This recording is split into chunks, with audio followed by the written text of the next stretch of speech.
Welcome back. It's now time for your midday sports report.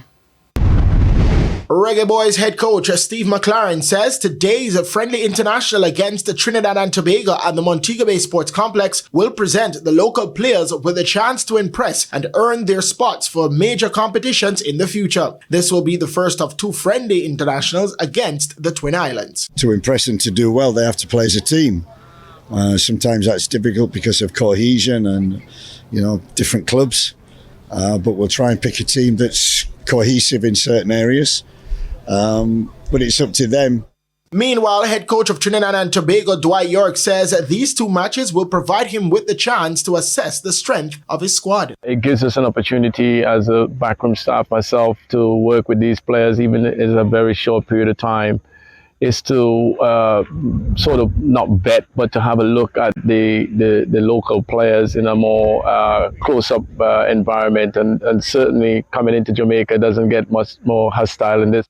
Tonight's match will kick off at 7:30 p.m. The West Indies men will play 35 limited over games and 8 test matches in 2025, including Sabina Park, which will host the third test between the regional team and Australia from July 12 to 16. Jamaica will also host the first T20 games on July 20 and 22, which are expected to be day-night affairs subject to the upgrading of the lights at Sabina Park to meet the required specifications for international games. The tour, which will start in Barbados with the first test, will see the second test being played in Grenada, while the final 3 T20s are scheduled for St. Kitts. The Windies international engagements will start with a tour to the UK from May to June, where the Windies will play Ireland and England in 3 ODIs and 3 T20s each. The 2025 schedule continues with 3 T20s and 3 ODIs against Pakistan in July to August, with the shortest format matches being played in Florida. A tour to Asia then follows, with the Windies playing 2 tests against India starting on September 21 before they take on Bangladesh across 3 T20s and 3 ODIs in October. The year will conclude with a full tour of New Zealand in November, consisting of 3 games each across T20s, ODIs and Test. The women's team begin their 2025 campaign with the ICC Cricket World Cup qualifiers in Pakistan from April 4 to 19, where 6 teams will compete for 2 spots in the marquee event in India, scheduled for August to September.